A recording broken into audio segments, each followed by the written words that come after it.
As the national chairman, it is my great pleasure to welcome you to all. Today, we like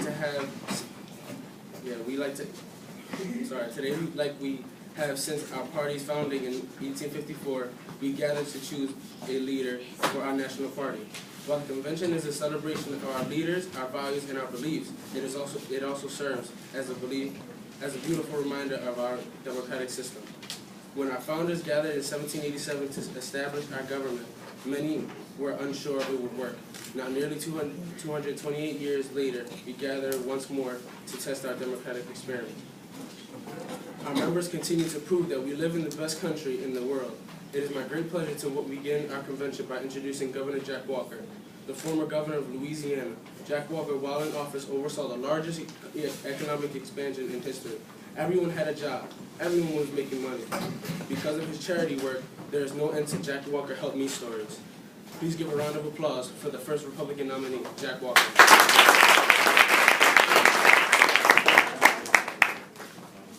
Hello, everybody.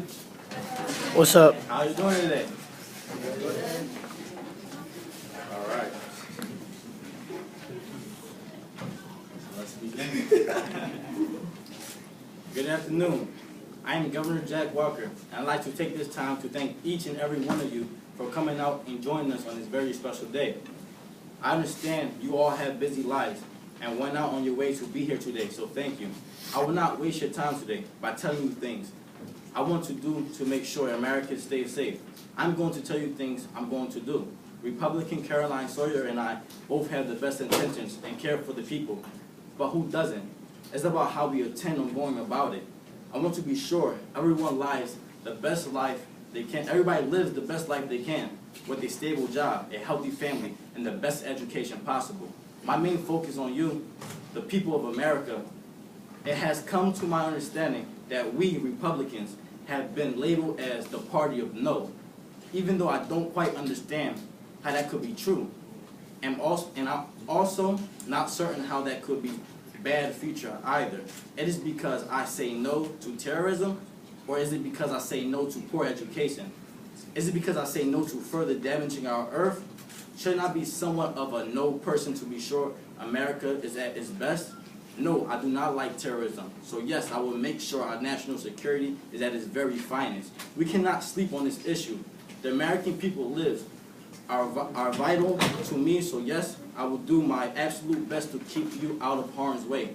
I will fund and enforce our national defense system because the threat of terrorism will never be tolerated and must be confronted. If we explore issues such as gun control, I don't believe it is the weapon that does the killing. It is the people behind it. Guns are for self-defense, and everyone has the right to protect themselves. But if someone goes around shooting up schools and killing innocent people for their entertainment, then that's most definitely a no. There's our problem in America, real problems that must be addressed by real leaders. Children is our future, is a phrase we should think about every day, even if you are not a parent. American children must be our priority. Giving them the chance to be educated beyond their potential is something I plan on initiating with the Department of Education, because education is the key to being successful in the country. If elected, I will provide parents with school vouchers and create more scholarships, programs to give the chance to college-bound Americans. I like to make sure every child makes it in this country, which is why I am against abortion and believe it should be restricted in some cases. Everyone has a chance and shouldn't have the chance taken from them because their mother chooses to abort them. This is why we must pass Save the Innocent Act. Bro.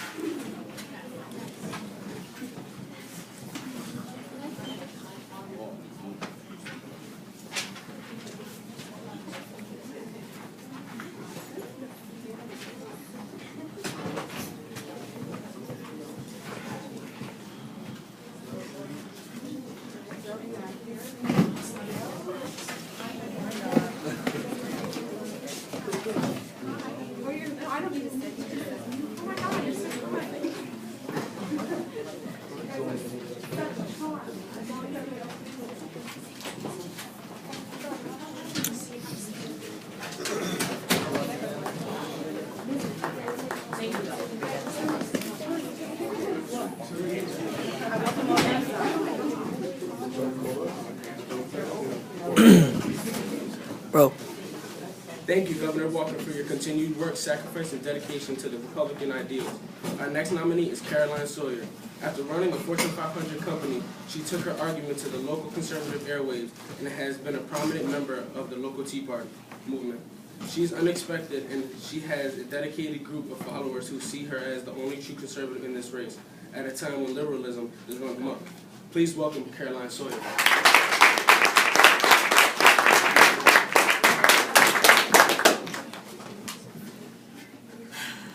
Good afternoon, ladies and gentlemen. Thank you for coming.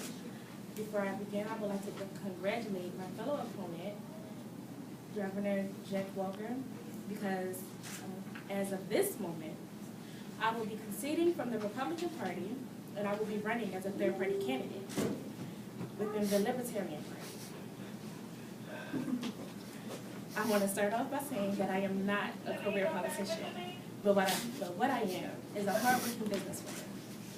I decided to run for office when I realized that we as Americans were not being represented properly within our government. I am not going to stand here and sell you fake promises that you've all heard before and nothing has changed. Unlike my counterpart and my Democratic opponents, I am different. I am not your typical candidate. If you have read my profile, then you know that I am a conservative, but not only am I conservative, I am also an African-American woman. The differences between my two Democratic opponents that spoke at yesterday's convention were slim to none, politically speaking, exemplifying the lack of representation in our government today. How can we get proper representation when the presidential candidates are cookie-cutter versions of each other? Where's the variety? With that being said, there is a large difference in the room today. Governor Jack Walker and I differ in that I will not give you empty promises. I will not give you vague responses to issues, and most importantly, I'm not a lobbyist. If you don't think that my policies are worth your while, then just please don't vote for me. But before you make your final decision, I want you to actually consider what I have to say. My goal, if elected as president, is to preserve our individual freedoms and liberties, such as our right to privacy and economic liberties, to name a few. You can't be for jobs, but also against the ones who created them. America's debt not only increased since Obama took office. We need a leader who is dedicated to fixing the economy. I plan on fixing the economy by reducing the number of government regulations and red tape to promote a free and competitive market. The American government is guilty of over-regulating its economy so much that some of its regulations are outright ludicrous.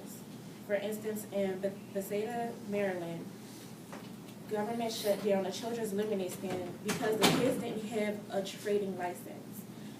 It's this type of over-regulations that harm the U.S. economy by making it stagnant and leaving no room for the growth or competition. I also propose a lower rate at which large corporations and businesses are being taxed. By lowering the tax on the wealthy, it gives them an incentive to invest the extra money they have into producing more jobs by expanding their franchises and increasing the number of new jobs or higher payrolls, meaning more money in everyone's pockets. I'd also like to touch on the matters of health care. Obama and his administration have come up with Obamacare as the solutions to the millions of people living without health care. Obamacare is at best a Band-Aid over a bleeding wound. Obama is projected to reduce the number of people living without health insurance from 30 million to 20 million. This leaves 2 to 3 of its targeted demographics without change. And at what cost? Increasing tax on not only the wealthy, but also increasing tax on your everyday American. I refuse to put my faith in a government that will stop the bleeding. That won't stop the bleeding. If I win, I want to create a free market healthcare system to create the diversity and give it to people who need specific healthcare to their living situations, and not a carbon copy solution that can't even help half of the people it was created for. Thank you.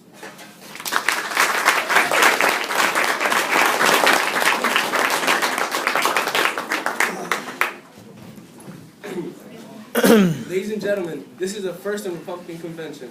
I want to assure you that Ms. Sawyer is well within her civic rights to run as the third-party candidate. We celebrate her courage, determination, and strong ideological beliefs that have willed her to stay true to herself. We look forward to coming